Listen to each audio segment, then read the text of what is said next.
مشاهد الاعتداءات في مصر والمشاهد الوقحة من النظام الفاجر لم تطل بس المصريين بل طالت الجزائريين للأسف الشديد. امبارح هتفوا لفلسطين وهتفوا لابو تريك. لو كنتوا ناسيين نبدأ الحكاية من الأول. دي كانت هتافات الجماهير الجزائر بالأمس.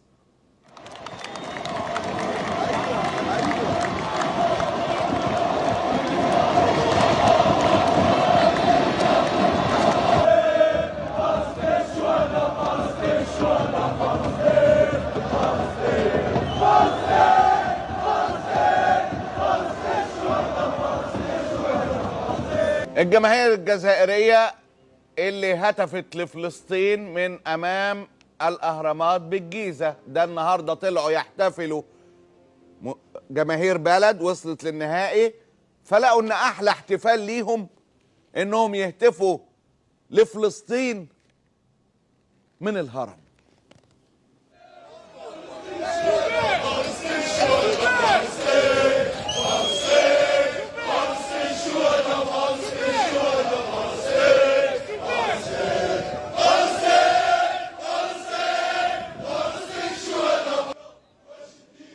في لحظات الفرح الناس دي ما افتكرتش غير فلسطين والقدس، افتكروا فلسطين والقدس وراحوا عند الهرم، عجيبة من عجائب العالم، واحد من عناوين مصر، عشان يغنوا للقدس وفلسطين. تحية للجزائر، تحية للأحرار.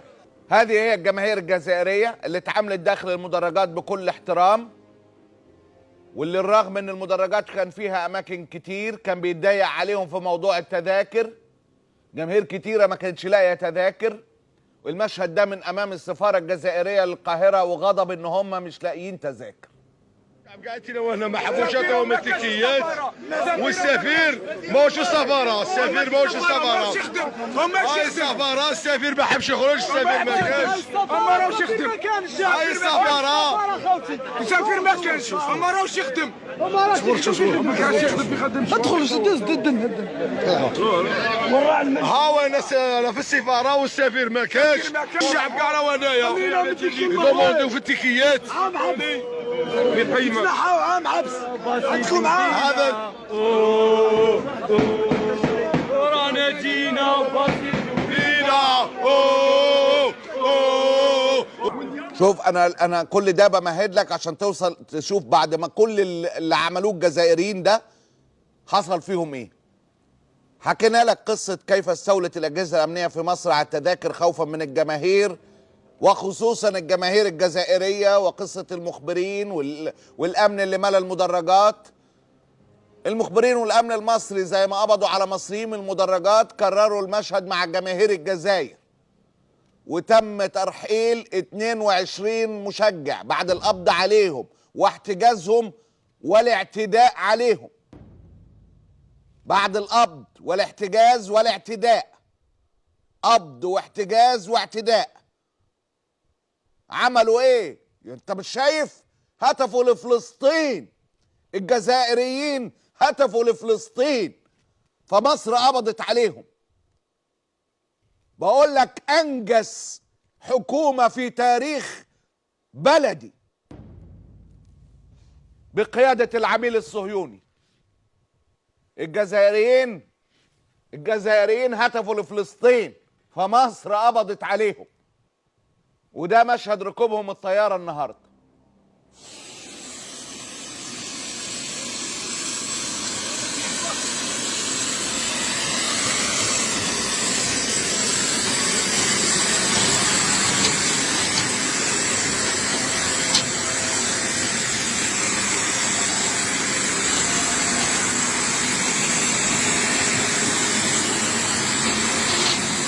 وتم ترحيل جماهير الجزائر صباحية احتفالهم بالوصول للنهائي.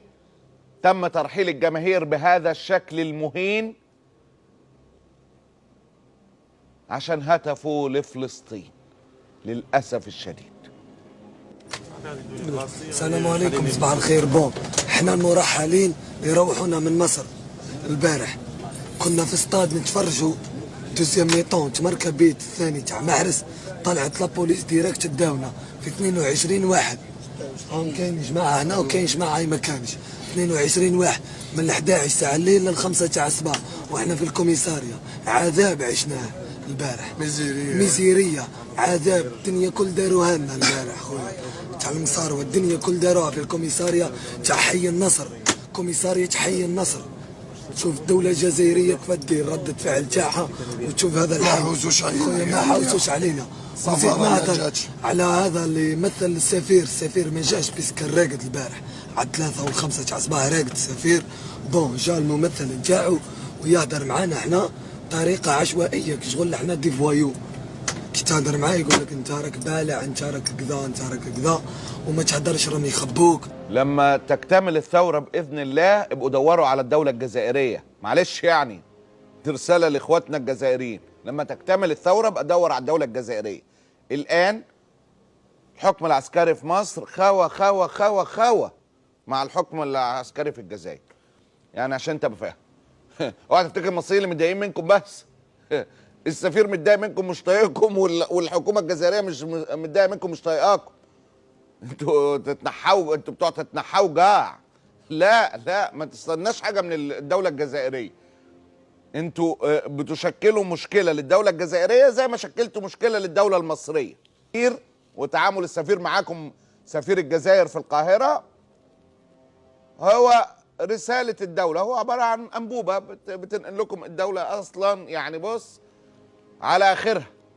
شوف الحكم العسكري ما يكرهش قد ما يكره الشباب. وانت رايح تغني لي او انت كان في 2 اترحلوا بتوع تتنحوا جاع في البدايه يعني. دي بعض الصور للمشجعين اللي تم ترحيلهم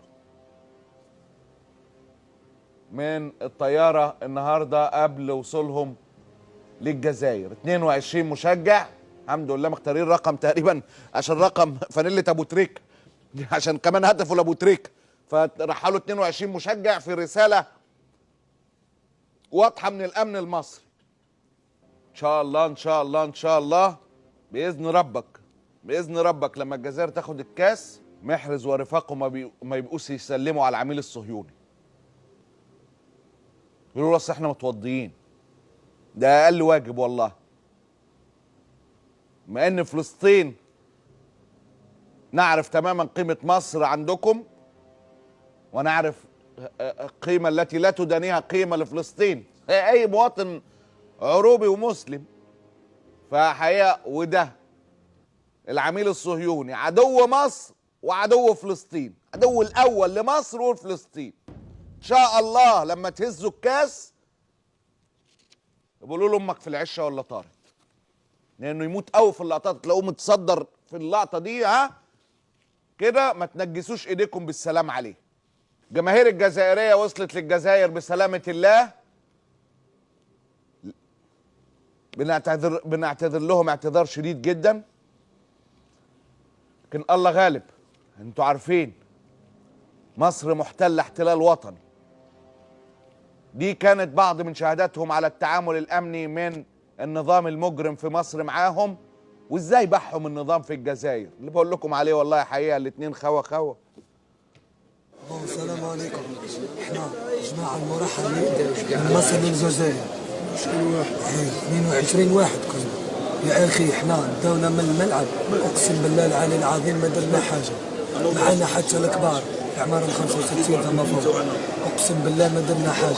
يا اخي شفنا تعذيب كامل شفناه البارح. داونا يا اخي ما درنا حتى اوبسيون. سيكوريتي رونفور داروا لنا المجرمين، جابوا لنا العسكر، ضربونا ذلونا يا اخي، داروا لنا الدنيا كل ما كانش حاجه ما داروها لنا. وفي الاخر زادوا ختموها لنا السفير الجزائري يلي كنت راقد البارح في الليل وبعثت لنا الممثل نتاعك، والممثل نتاعك كي حضرت هنا يقول لي اسكت ليخبوك المصاروه. يلي كنت مع المصاروه ما كنتش معنا احنا وقت الشده. الور يا سفير اذا ماكش قادر يا اخي ديميسيوني. تنحى خويا، تنحى كاع خويا، ديميسيوني كاين ناس حابه تخدم يا اخي، مرمدونا الخطره البارح وحقرونا، احنا الجزائريين تحقرنا بزاف. والله مسخرة تدعو للبكاء الحزين، يخرب بيته.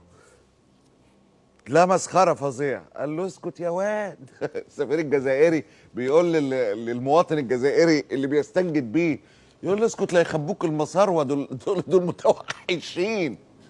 المساروة متوحشين، اسكت لا يخفوك قصريا، سمعة زبالة. نكمل مع رواية المشجعين المرحلين. قال اسكت لا يخفوك. انا معليش صح صوتي داخل فيها، كداوني داخل ضربوني رجلي عليك مضروبه، ما كاش اللي حوس عليا، داني الطبيب ولا قاعد في المنخبط. ها وراه صح وراه داك الشيء، ها وكان معانا، ها وليك هو يقول لك طايح ما كاش اللي يحوس عليا شويه وانا نتخبط. دوزاني نحاولي راه فما اشنا كاع راه فما. كان معايا هاد السيد انا ما نعرفه مولو، انا من وارد وهو مش عارف لا انا الجزائريين. المهم السيد طايح والله ما رفدوه ولا داوه سبيطار ولا ما قاموا به مولو. احنا عندنا كلب يطيح في الطريق يرفدوه. على احنا يهود، احنا الجزائريين، احنا جينا نتفرجوا مقابله ونروحوا رانا مشورين. عاملونا اسوأ معامله، اسوأ معامله. بصح انا ما نلومش فيهم العيب، انا نلوم السلطات تاعنا. سلطات السفير اللي راه تما كاينه في القاهره نورمالمون يجي تما كاينه ويحضر ويوقف ويجي تما كاينه ويشوفنا. حنا مش عندنا حتى واحد. على حنا كي رانا بالكم كطوطه، عيب عليكم والله لا عيب عليكم. حنا ما درنا والو، حنا مصطاد رفدونا داونا السلطه تما كاينه تاعهم. قسم الشرطه النصر 2 عاملوا معامله تاع خرفان تاع غلم تاع حاشاك مع حاشا قدركم. ماشي بني ادم والله ما بني ادم، ما جابونا ماكله، ما شافوا فينا. السيد والله العظيم انا واقف عندها نرفد حتى كتفي ما قديش باش نرفد. عاملونا معاملة الخرفان وكأننا مش بني ادمين. للاسف هكذا يعامل المصريين في بلادهم. يعني كنا محرجين نقول اهو ديك شفت بعينيك. لا ادميه في مصر، لا ادميه. تذكروا بس ان انا قلت لكم ان مصر، انا حاسس ان السيسي ضرب بالشلوت اللي شار عليه الشورى الغبره بتاعت كاس الامم دي. قال له عليك وعلى كل دي خربت خربانه، خرت من كل حاجه. ربك لا يصلح عمل. قال له يا دي تخلص بس، تخلص يا ابني. الحكم العسكري في مصر ما يكرهش قد الكرامة. دي عدو اللدود وانتوا عندكم كرامة. كمل. 2 عاملوا معامله تاع خرفان تاع غلم تاع حاشاك مع حاشا قدركم. ماشي بني ادم والله ما بني ادم، ما جابونا ماكله، ما شافوا فينا. السيد والله العظيم انا واقف عندها نرفد حتى كتفي ما قديش باش نرفده.